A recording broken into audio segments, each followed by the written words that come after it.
Senhoras e senhores, muito bom dia. Sejam todos e cada um muito bem-vindos ao segundo dia do nosso evento Portos e Costas Brasil 2023, evento realizado pela MTCN, Soluções Sustentáveis em Dragagens, Portos e Costas. E antes de nós iniciarmos as atividades, nós solicitamos que os participantes que vierem a almoçar conosco não esqueçam de retirar o seu voucher na nossa secretaria, agora no início da manhã, em pleno coffee break, para que a gente possa fazer um almoço bem gostoso entre todos os participantes. Iniciaremos agora, então, com a palestra institucional Praticagem, Segurança da Navegação. E convidamos para subir ao palco o moderador Maurício de Carvalho Torronteg.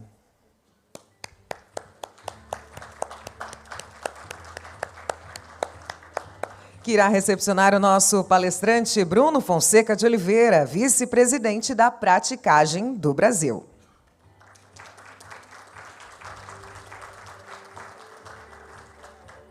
Com a palavra, o moderador. Bom dia.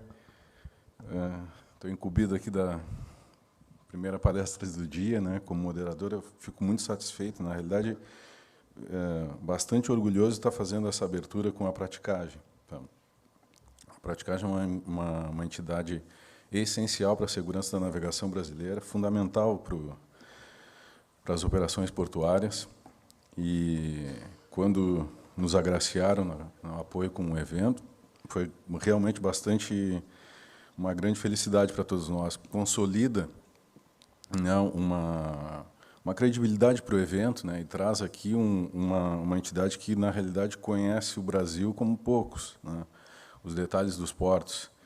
Então, vou abrir aqui essa palestra institucional, né, Praticar Segurança da Navegação.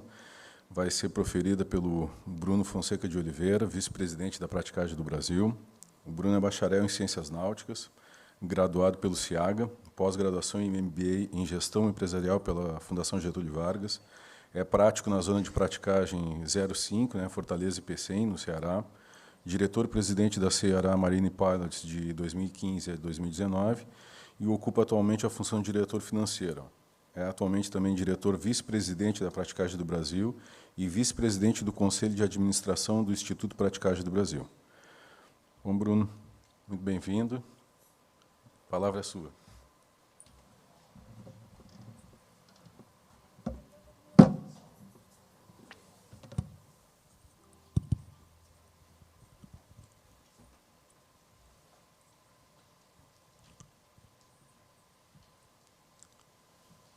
Muito bom dia a todos. Gostaria de cumprimentar o comandante Santa Rita, capitão dos portos, cumprimentar o Maurício, através de quem cumprimento todas as autoridades aqui presentes. Satisfação muito grande estar participando desse evento. O dia de ontem foi bastante enriquecedor, com temas técnicos que foram discutidos ao longo do dia. Aprendi muita coisa ontem. A gente consegue perceber que a vida é um eterno aprendizado. E hoje tenho a oportunidade para falar para vocês de praticagem. A praticagem, que é uma das profissões marítimas mais antigas e é uma das menos conhecidas, e é um dos principais elos da segurança da navegação e do comércio marítimo. Os registros da praticagem, eles remontam de 4.000 anos atrás. Os fenícios, que viviam na região onde hoje é o Líbano, eles faziam um forte comércio marítimo com o Egito. E quem lembra aqui do Código de Hammurabi, dente por dente, olho por olho? Os fenícios, eles são conhecidos pela escrita e pela navegação. E é no Código de Hammurabi que nós temos as primeiras menções aos pilotos de barco, aos práticos. De acordo com dados da ANTAC, mais de 90% do comércio internacional do Brasil ele é feito através do mar. E a praticagem tem um papel fundamental nesse processo. Conforme o capitão dos portos falou ontem, na LESTA, na Lei de Segurança do Tráfego Aquaviário, lá no seu artigo 12, nós temos a definição de praticagem. É o conjunto de atividades profissionais de assessoria ao comandante em virtude das peculiaridades locais, que dificultam a livre e segura movimentação da embarcação. Mas o que seriam essas peculiaridades locais? Regime de vento, correnteza, maré, acidente geográfico, relevo submarino, os altofundos. Os práticos, eles são especialistas nas áreas em que eles atuam. A forma de regular a praticagem no mundo, o órgão regulador, pode até mudar, mas a essência do serviço é a mesma. Em todos os portos, na China, Estados Unidos, Canadá, nos países da Europa, a essência do serviço é a mesma, é o caráter local. O prático, ele é um especialista na área em que ele atua.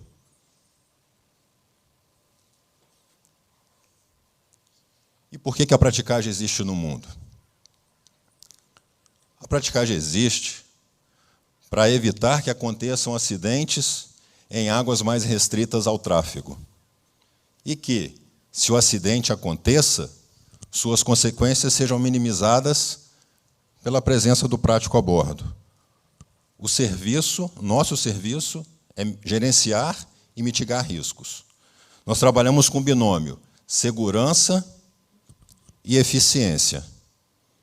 Eu não posso querer fazer somente uma manobra segura. Só vou manobrar de dia, sem vento, sem correnteza, sem swell, com um navio pouco carregado. Eu não posso fazer isso. Da mesma forma que eu não posso manobrar todos os navios em todas as condições meteorológicas, com ventos fortes, correntezas fortes. Então, o nosso serviço é ter o máximo da segurança e o máximo da eficiência. Os comandantes dos navios, eles não estão familiarizados com as características locais do porto. Os comandantes são treinados para manter os seus navios afastados dos perigos. E eles são muito bons nisso. E o prático, ele é treinado para manobrar esse mesmo navio muito próximo aos perigos.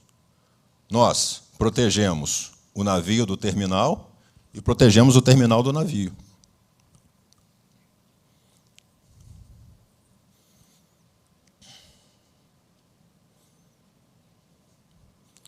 Quem é o cliente da praticagem? Quem vocês acham que é o cliente da praticagem?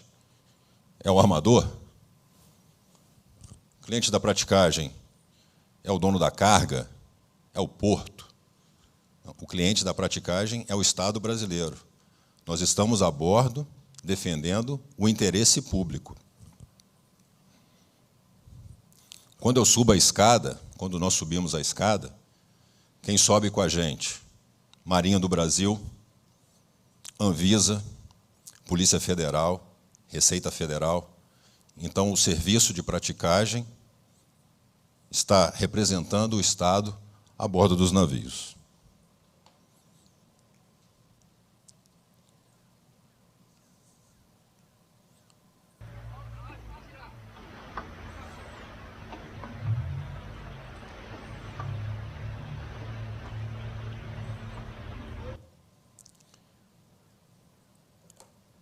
O momento do embarque e o momento do desembarque é o momento mais crítico em relação à integridade física do prático. Vamos imaginar que é uma manobra de atracação, o navio está se aproximando da barra, está em movimento, a lancha vai encostar no navio para o prático poder subir. Na Marinha, a gente chama corda de cabo. A gente não fala corda em navio. Corda só para enforcar o pescoço de quem confunde corda com cabo. Então, a escada que a gente sobe é a mesma escada que os fenícios utilizavam há 4.000 anos atrás. É uma escada de cabo e madeira. Porque como é que eu vou criar uma regra internacional para conservar um equipamento tão sensível para o embarque do prático? Aí algumas pessoas falam assim, mas por que não colocam trava-quedas no prático? Por que não faz um guindastezinho para subir? A gente tem uma resolução da IMO, a 1045, que trata sobre dispositivos de embarque, e a gente antes tinha o pilot hoist, que era uma gaiolinha que o prático entrava e ele era içado para o convés do navio. O que começou a acontecer? O prático entrava na gaiolinha, ao invés da gaiolinha subir, ela descia. O prático ia para a água. Então, ela foi banida. Infelizmente, esse ano, isso é uma notícia triste de passar, nós já tivemos 7 acidentes fatais no mundo. 7 práticos perderam sua vida no momento do embarque. Nós temos uma média, né, de 2 a 3 mortes por ano no mundo. Esse ano a gente está em maio e nós já tivemos 7 acidentes fatais. Para vocês terem uma noção, 1 em cada 8 dispositivos de embarque, ou ele está com algum problema, ou ele foi colocado de maneira errada. E isso afeta significativamente a nossa segurança. E quais seriam as consequências de um acidente? Mortes, Costa Concórdia, região da Itália, 32 pessoas perderam sua vida. Poluição do meio ambiente. Nós tivemos aí, de 1967 até 2002, as marés negras, né, os grandes acidentes com os petroleiros. Vou citar 2 exemplos aqui. Exxon Valdez, 1989, Alasca, e Sea Empress, 1996, País de Gales.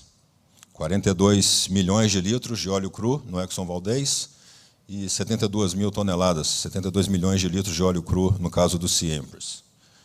Fechamento do porto, interrupção do comércio. Março de 2021, Canal de Suez. Quem aqui lembra? Todo mundo lembra. Navio Ever Given. Ficou uma semana encalhado no Canal de Suez. A empresa seguradora alemã, a Allianz, ela estimou o prejuízo para a economia mundial da ordem de $1 bilhão com o encalhe do Ever Given. E danos ao patrimônio público e privado, vocês conseguem ver nesse vídeo.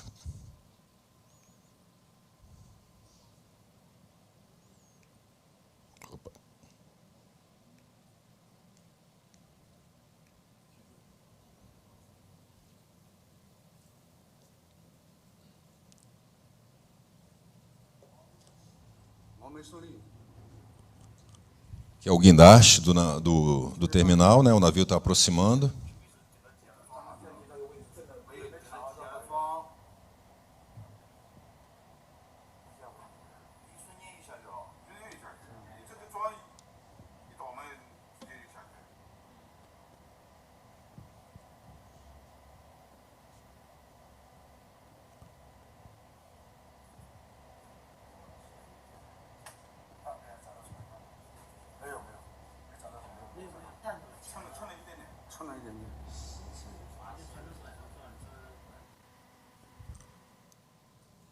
Uma manobra errada e o terminal foi todo para o fundo.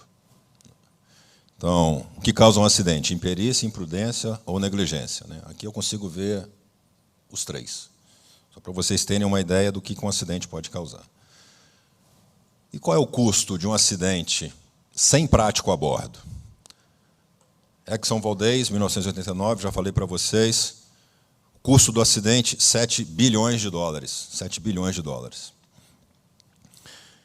O navio estava desatracando da cidade de Valdez, no Alasca, indo em direção aos Estados Unidos. O trecho do acidente em Prince William, ele era de praticagem obrigatória, mas por força do armador, 3 meses antes do acidente, ele passou a ser de praticagem facultativa. O prático fez a manobra de desatracação, desembarcou. O comandante tinha uma PEC, né, ele tinha um Pilot Exemption Certificate, ou seja, ele tinha que ficar no passadiço para passar pelo trecho de Prince William, no lugar do prático. E ele desceu para o camarote e deixou o oficial encarregado da navegação. Tinham blocos de gelo na proa do navio. O piloto começou a desviar dos blocos de gelo. Quando ele tentou voltar para o rumo inicial, a correnteza já tinha dominado o navio, ele encalhou nos recifes. Rasgou o fundo, Os prejuízos são sentidos até hoje, 30 anos depois do acidente. Então, a Exxon, ela trocou 5 mil dólares, que era o valor da manobra, por 7 bilhões de dólares. Costa Concórdia, 2012,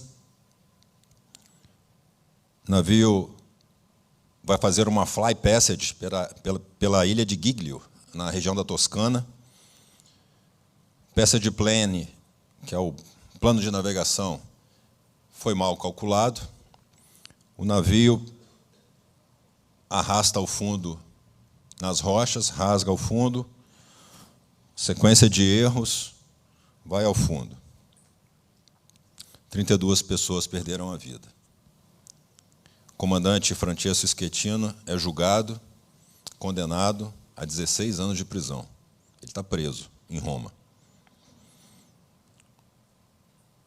No caso do Exxon Valdez, o trecho que era de praticagem obrigatória passou a ser facultativa, teve acidente, medida de mitigação, praticagem obrigatória novamente. E o governo italiano, no caso do Costa Concórdia, colocou a praticagem obrigatória para a navegação a menos de 4 milhas da costa. E qual é o custo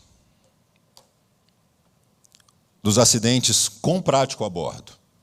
O P&I, que é uma cooperativa de seguro dos armadores, publicou um reporte muito interessante com espaço amostral muito alto, de 20 anos, de 1999 a 2018. E nós tivemos 1.046 acidentes significativos envolvendo prático. Esses 1.046 acidentes tiveram um custo de 1,82 bilhões de dólares. 1,82 bilhões de dólares para 1.046 acidentes. Nós temos uma média aí de 52 acidentes por ano. A UNCTAD, a Confederação das Nações Unidas sobre o Comércio e Desenvolvimento, ela estimou que no ano de 2018 nós tivemos aproximadamente 3,4 milhões de manobras no mundo. Então, 3,4 milhões de manobras por ano para 52 acidentes. Realmente o índice é infinitesimal com a presença do prático a bordo, o que mostra que o prático mitiga risco. Vocês vão me escutar falar mitigar risco, gerenciar risco, até o final da minha apresentação. Navegação no Grande Cinturão da Dinamarca. Nós temos 2 exemplos, eu vou passar para vocês esses 2 exemplos, eles são muito bons, porque o trecho é de praticagem facultativa, a praticagem não é obrigatória. Então, a gente consegue medir a diferença com o serviço de praticagem e sem o serviço de praticagem, que é diferente no Brasil, que a praticagem é obrigatória em todos os portos. Nós temos aqui a ligação Dinamarca, a gente tem a ligação aqui do Mar Báltico com o Mar do Norte, certo? Os navios que têm calado abaixo de 11 metros, eles passam aqui pelo The Sound. Os navios que têm calado acima de 11 metros têm que passar pelo Great Belt. Só que, pelo Tratado de Copenhague, de 1857, é um trecho de praticagem facultativa. Quem administra a praticagem é a praticagem da Dinamarca, mas é um trecho de praticagem facultativa. Para ser um trecho de praticagem obrigatória, teria que ter uma aceitação internacional, que a gente sabe que isso não vai ocorrer. E aí, de 2002 a 2005, nós tivemos 1.810 passagens de navios-tanques com calado acima de 11 metros. 1.810 passagens. Com prático a bordo, nós tivemos 1.743. Total de encalhes, 0. Já sem prático, nós tivemos 67 passagens sem prático. Total de encalhe, 22. Então, isso dá um índice de 33% de chance de você encalhar o seu navio, se ele tiver com calado acima de 11 metros, e você não utilizar o serviço de praticagem navegando pelo Grande Cinturão da Dinamarca. Estudo da Turquia. Esse estudo foi apresentado pela IMPA, Associação Internacional dos Práticos, na IMO, agora em novembro de 2022, e é basicamente a mesma situação da Dinamarca, né? A praticagem é facultativa, é recomendada, quem explora é a praticagem da Turquia. Nós temos 2 estreitos, o Estreito de Dardanelos, que liga o Mar Mediterrâneo ao Mar de Mármara, e temos o Estreito de Bósforo, que liga o Mar de Mármara ao Mar Negro. Eu acredito que vocês já tenham visto alguma foto, alguma coisa do Estreito de Bósforo, porque assim, é realmente muito bonito o Estreito de Bósforo. É bonito mesmo. Então, o canal ele é sinuoso, estreito, correnteza muito forte. É praticamente o rio Amazonas. Né? As mesmas características do rio Amazonas. Uso de práticos por tamanho de navio. Navio acima de 200 metros, 99,3, 99,9, 100. Não vou me preocupar com isso. 150 a 200, 83,1, 44,7, 30,6. Navios pequenos não precisam de práticos. Certo? Então, 2004, 2019, esse estudo ele é um pouco mais completo do que o da Dinamarca, porque o da Dinamarca só analisa encalhe. Né? Esse aqui analisa colisão, abarroamento, encalhe, fogo e naufrágio. Então, tivemos um total de 355 acidentes, 26 com prático a bordo, 329 sem prático a bordo. E é isso aqui que chama a atenção. Né? Os acidentes que a gente tem os dados mais precisos, né? Acima de 200 metros, que nós vimos lá, nós vimos aqui. Acima de 200 metros, 99,3, 99,9, 100%. Então, 4 acidentes. Os navios pequenos, que não pegaram prático, 47 e 21. Conseguem perceber como o prático contribui para a segurança da navegação, como o serviço de praticagem contribui para a segurança da navegação? E uma série de outros estudos, né, não vou especificar cada um deles, mas Singapura reduziu a probabilidade em 85%, Reino Unido, 70%, Canadá, 74%, danos graves ou catastróficos, 96%, Índia, 75%, Golfo Pérsico, 84%, chinês, 95 e 90. Tem um estudo até da China que a gente achou pesquisando para fazer essa apresentação. E no Brasil? Bem, no Brasil, nosso índice é de 0,018% nos últimos 9 anos, de acordo com o Tribunal Marítimo. Nós nunca tivemos um acidente grave com derramamento de óleo. E nós fizemos um trabalho com o Laboratório de Análise de Risco, da USP, e chegou à conclusão que o prático reduz em cerca de 5,1 a 8,9 vezes o risco de acidente a bordo. O estudo da Turquia ele chegou à conclusão que o prático reduz em 56 vezes a probabilidade de acidentes, e o da Dinamarca reduz em 49. Aí eu falei, poxa, mas por que o estudo do Brasil deu 9 vezes? Como eu falei para os senhores, lá o trecho é de praticagem facultativo, então tem um parâmetro de comparação. No Brasil, a gente não tem, porque a praticagem é obrigatória em todo o país. Então, nós acreditamos que nós fomos muito conservadores em estabelecer os parâmetros para a avaliação do trabalho. Nós temos a ONU, Organização das Nações Unidas, temos a IMO, que é o braço marítimo da ONU, e tem a resolução A960, que trata do treinamento e certificação dos práticos. O Matusalém Pimenta, que é um prático do Rio de Janeiro, ele é pós-doutor em Direito, ele fez uma análise jurídica da resolução A960 e encontrou alguns princípios. Princípio da sinistralidade mínima. É a razão de ser do serviço da praticagem. Acidente igual a 0 ou mais próximo possível de 0. É a razão de ser do serviço de praticagem. E ele traz algumas externalidades positivas. Eu gosto de correr na beira-mar da Avenida Beira-Mar de Fortaleza. Então, quando eu acordo de manhã, coloco a minha roupa e vou correr na beira-mar, e eu vejo um navio entrando no porto, eu vejo outras pessoas correndo na praia, eu vejo os hotéis cheios de turistas, eu vejo barquinho de pesca chegando com peixe fresco para poder ser vendido no mercado. Eu tenho certeza que o princípio da sinistralidade mínima ele foi atingido na noite anterior. Independência funcional. não pode existir uma relação patronal entre prestador e tomador de serviço. O nosso produto, ele é a segurança. E os fatores comerciais nunca podem estar acima dos fatores de segurança. Então, o prático, ele pode ter o direito, com o respaldo da autoridade marítima, de se recusar a fazer uma manobra se ele julgar que o navio oferece um risco para a segurança da navegação, para a salvaguarda da vida humana no mar e para a poluição.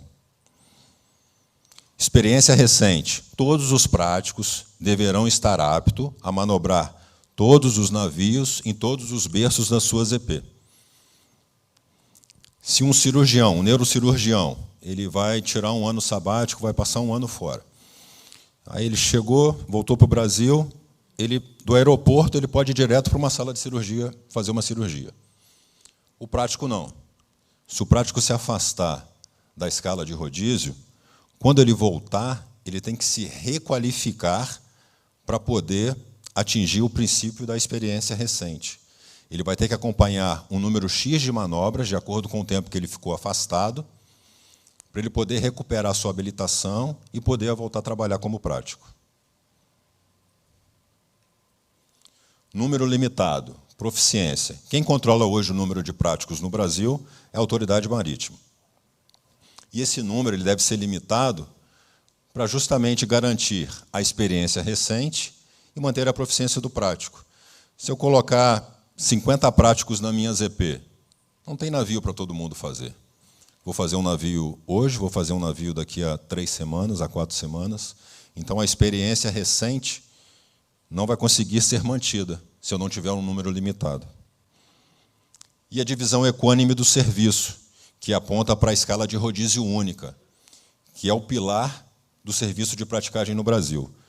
Eu não posso escolher qual navio eu vou fazer, da mesma forma que o tomador de serviço, o armador, não pode escolher qual é o prático que vai fazer a manobra do seu navio. Nós somos regulados pela Marinha desde 1808. Em 1808 teve o decreto de abertura dos portos no Rio de Janeiro, assinado pelo príncipe Dom João VI, e no mesmo dia da abertura dos portos, baixou o primeiro decreto sobre praticagem. Interessante falar para os senhores que, no primeiro decreto, a menção ao profissional era piloto prático. Por que piloto prático? Porque em Portugal, os práticos são chamados de piloto, e era piloto prático porque eram os profissionais que não tinham conhecimento teórico, mas com muita prática mereciam a confiança dos comandantes dos navios que iam adentrar a barra do porto do Rio de Janeiro. Por isso era piloto prático. Só que no segundo decreto, a palavra piloto ela foi retirada. Tanto é que no Brasil a gente se refere ao profissional somente como prático. A palavra piloto foi retirada. É uma atividade privada desde 1961, então eu tenho de 1808 até 1961, controle total feito pela Marinha. Em 1959, o JK cria uma comissão interministerial para discutir sobre a praticagem, e em 1961 a praticagem é entregue à iniciativa privada, e ela sim o é desde então. A gente atende por rodízio único desde 1986, mas já nos decretos, antes da Constituição de 88, era tudo por decreto. Nós temos aí em torno de 22, 23 decretos que falam sobre praticagem. Já nos decretos da época de Getúlio, a gente já vê a palavra escala, né, nos decretos, mas por rodízio único a partir de 86. É um serviço essencial, de acordo com a LESTA, Lei de Segurança do Tráfego Aquaviário. E temos também a R-LESTA, que é o decreto 2596, que é o regulamento da LESTA, e a Norman 12. Ontem a gente falou bastante de Norman 11, né, até falando com o nosso diretor executivo. Estava na Norman 11, mas a mais importante era para a gente, né, era a 12, né, era só mais uma para cima. E todas as informações que vocês precisarem saber sobre o serviço de praticagem estão na Norman 12. todas as informações. Processo seletivo, número de prático por ZP, quantas manobras precisa fazer, especificação de lanche, especificação de atalaia, está tudo na Norman 12.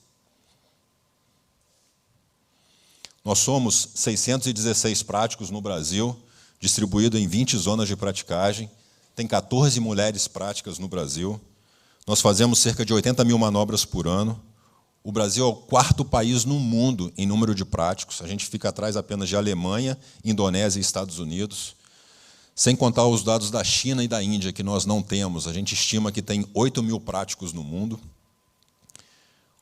O número de práticos no Brasil ele é adequado para atender qualquer demanda, mesmo no pico do movimento, e adequado também para atingir os princípios da experiência recente e manter a proficiência do prático. Esse é o mapa com as nossas 20 ZPs. Nós temos a maior zona de praticagem do mundo, né, que vai aqui da Barra Norte até Tabatinga, divisa com a Colômbia, aproximadamente aí 2.000 milhas náuticas. Só para vocês terem uma ideia, a terceira maior, né, que ali é a ZP1 mais a ZP2, a terceira maior ela fica no rio Mississippi, ela tem 220 milhas de extensão. E a gente não pode comparar a infraestrutura que nós temos nos Estados Unidos com a infraestrutura que nós temos no Brasil. Tenho que mencionar atendimento durante a pandemia, foi falado aqui ontem, né, o setor marítimo ele não parou 1 minuto na pandemia, navios que tinham suspeita de caso de Covid a bordo, era 5 práticos subia, eu cheguei a subir assim lá no Ceará. E como é o atendimento? Né? Na R-Lesta, o serviço de praticagem ele é constituído de prático, lancha do prático e atalaia. Prático, lancha do prático e atalaia. Essas lanchas têm especificações técnicas, que está lá na Norman 12, as atalaias, especificações técnicas que estão lá na Norman 12, oficinas de manutenção, que operam 24 horas por dia, porque o serviço está disponível o tempo todo. Pessoal administrativo, é uma empresa normal, como qualquer outra empresa, setor financeiro, RH. E nós estimamos que tem 3.000 pessoas envolvidas na atividade no país. Momento do embarque do prático e uma estação atalaia. Como é que a praticagem do Brasil chegou nesse nível de excelência? Com investimentos. Investimentos em quê? Estudo, tecnologia e treinamento. E o que fazem esses investimentos? Superam as limitações portuárias. Né? Falta de dragagem, falta de sinalização náutica, medição de dados ambientais, que é uma coisa muito importante que foi falado ontem.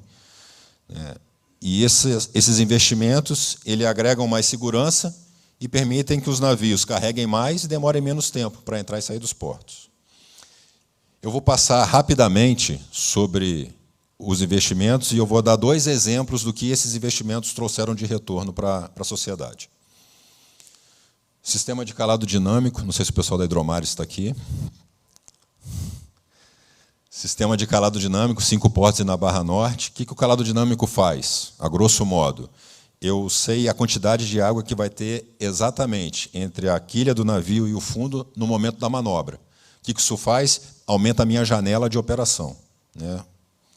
Levantamento das marés e das profundidades, praticagem faz batimetria o tempo todo. Né? Tem as próprias praticagens, tem as suas próprias lanchas que fazem a batimetria para verificar assoreamento, mudança do canal de navegação. Implantação de sistema de balizamento virtual. Às vezes, instalar uma boia física no local é de difícil acesso. Pessoal, existe muito vandalismo. Né? As pessoas roubam a bateria da boia, roubam o painel solar da boia, né? Roubam a amarra que prende a boia na poita. E, às vezes, o pescador amarra na boia, só que o barco é tão pesado que ele vai arrastando a boia. Então, nesses casos, a gente instala um balizamento virtual. Aí, na tela do radar e da carta eletrônica do navio, as boias vão aparecer lá como se elas realmente estivessem instaladas no local. Equipamento portátil. O professor Tanuri falou ontem sobre a Portable Pilot Unit. é um equipamento. A Praticagem do Brasil fez um convênio com a empresa Navigande, uma parceria com a empresa Navigande, e nós desenvolvemos um PPU 100% nacional. Nós já usamos esse PPU, os práticos aqui de Itajaí usam esse PPU. É um equipamento excelente, né? Está em linha com os equipamentos que nós temos no mundo. E o que ele faz? Ele me dá informações independente dos sensores do navio. Velocidade longitudinal, velocidade lateral, distância para o cais, e ele auxilia a tomada de decisão do prático. Treinamentos em modelos tripulados reduzidos. São navios em miniatura, né, geralmente na escala de 1 para 25, e que reproduzem exatamente o mesmo comportamento do navio na vida real. Então, qual é a vantagem do treinamento no modelo reduzido? Treinar falha de máquina, falha de leme, uso do ferro, interação com outros navios. A Praticagem do Brasil tem uma parceria com o Centro de Modelos Tripulados do Panamá. Então, os práticos brasileiros, quando fazem um curso de atualização a cada 5 anos, eles têm a opção de realizar a parte em modelo tripulado reduzido no Panamá. Implantação de simuladores próprios nas sedes da praticagem. A gente leva a autoridade marítima local, os agentes, para poder verificar a viabilidade de novas manobras. Cito aqui Maranhão, Ceará, Rio de Janeiro, São Francisco do Sul, que já tem seus próprios centros de simulação, entre outras zonas de praticagem. O que isso trouxe? O que esses investimentos trouxeram? Canal de Santos. Se a gente for aplicar as regras da Pianchi para o Canal de Santos, o tamanho máximo de navio que poderia navegar lá, ele teria 254 metros de comprimento e 38 de boca. O que eles já fizeram? 350 metros por 48 de boca. O que está homologado? 366 por 50 de boca, com investimentos em estudos, tecnologia e treinamento. Todos os práticos de Santos fizeram o treinamento no modelo tripulado reduzido. Arco Norte. O trabalho da praticagem aumentou o calado lá para o escoamento da soja em 40 centímetros. Se você pegar o TPC, tonelada por centímetro de dimensão, o quanto eu preciso carregar num navio para aumentar o calado em 1 centímetro? O TPC de um navio Panamax dá entre 70 e 100 toneladas. Se eu aumentei o calado em 40 centímetros, então eu tenho, no mínimo, 2.800 toneladas a mais de carga no navio por escala. Se você olhar a Pianchi, se você tiver um sistema de praticagem estabelecido, a largura para o seu canal ela é menor do que se você não tiver o sistema de praticagem. Implantação do Instituto Praticagem do Brasil, em Brasília. Nós temos o nosso centro de simulações próprio em Brasília, parceria com a USP, e 2 objetivos: ter mais uma opção para realizar o curso de atualização de práticos e estar perto dos órgãos reguladores, ANTAC, Secretaria de Portos, Ministério de Portos, Ministério dos Transportes, Ministério do Turismo. É mais fácil eu pegar os órgãos reguladores e levar para o simulador em Brasília para verificar a viabilidade de novas manobras, novos berços, do que pegar os órgãos reguladores e ir lá para o Amazonas, vir aqui para o Sul. Então, o nosso instituto em Brasília é uma ferramenta para o Brasil. E está à disposição de todos os senhores. Convido todos os senhores que estiver por Brasília a poder conhecer as nossas instalações. O comandante falou ontem também sobre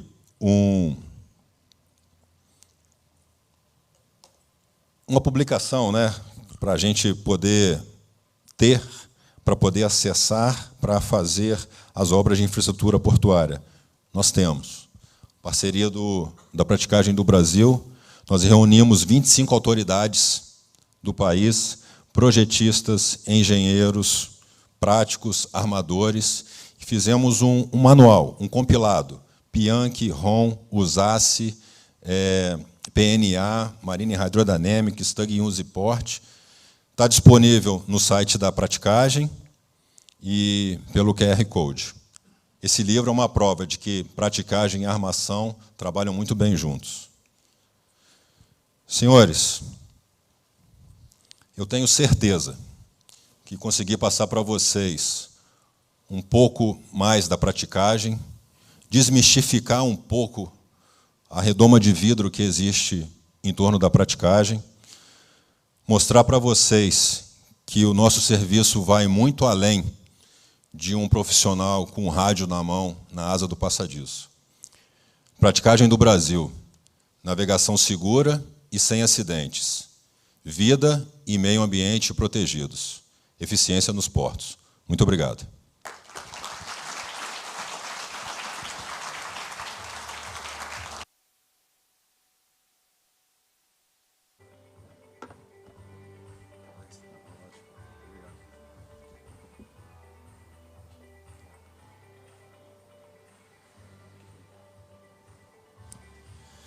Bom, pessoal, a gente nem está muito programado para perguntas nessas palestras, mas eu acho que o tema é de tanta relevância aí que a gente abriria aí para pelo menos umas 2 perguntas, se a plateia tiver curiosidade, aproveitar que é um momento ímpar, né? A gente ter a presença do Bruno para esses esclarecimentos. Tem uma pergunta lá já. Ó, levantou a mão.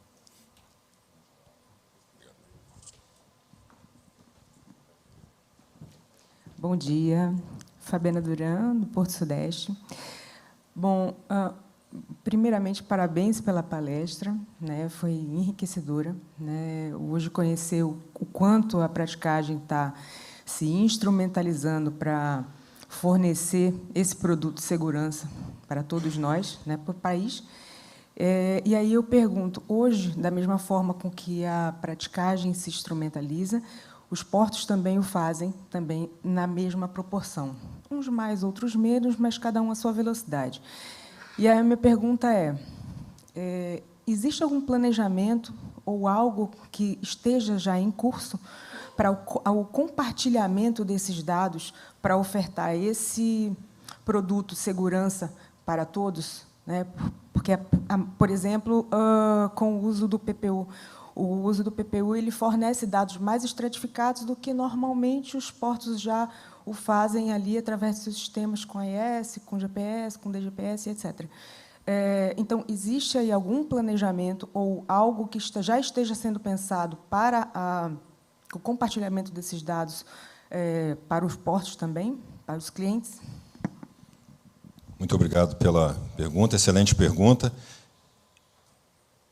No Instituto de Praticagem do Brasil, em Brasília, né, assim, uma das funções que nós estamos criando é o Big Data, né, que é o compilado de todas as EPs, de todas as zonas de praticagem, né, medição de dados ambientais, todas as informações que nós temos, compilar tudo dentro de um grande Big Data e utilizar essa ferramenta para prevenção de acidentes. Quando eu tenho dados históricos consistentes, né, eu consigo ter uma previsibilidade do que pode acontecer. Então, respondendo a sua pergunta, sim, isso já está em curso. Mais alguma pergunta?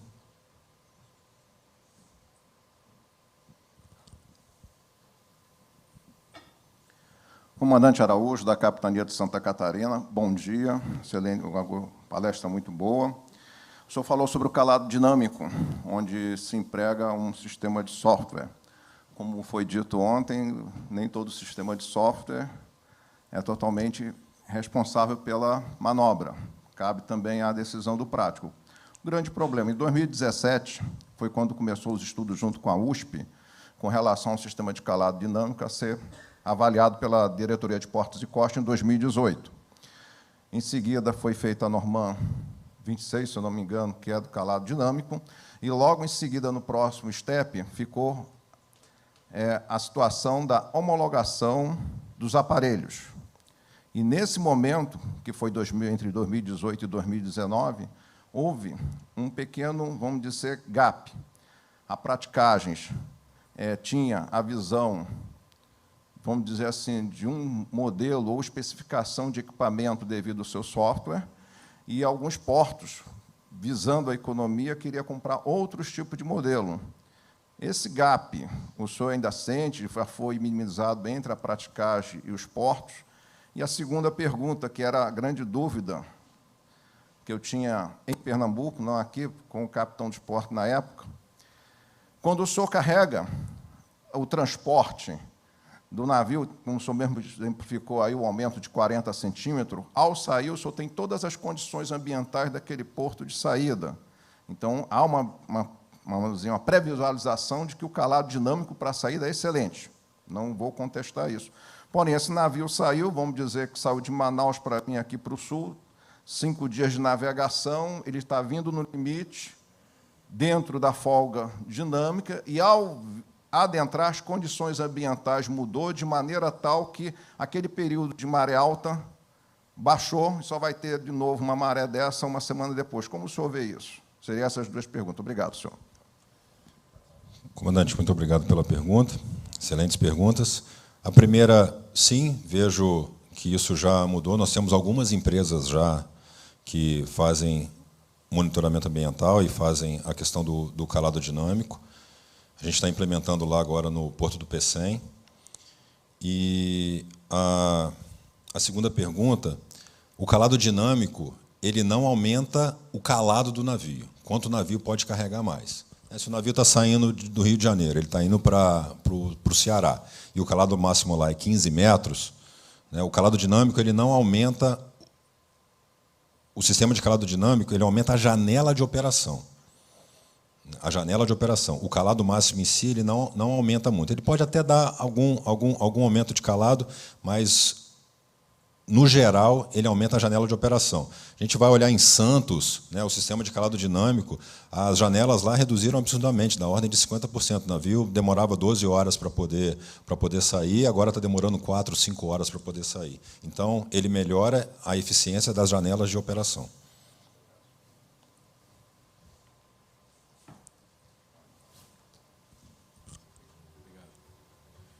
Obrigado, Bruno. Bom, acho que vamos dar por encerrado.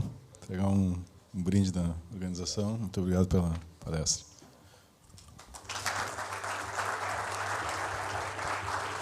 Nós agradecemos o senhor Bruno Fonseca de Oliveira por sua participação.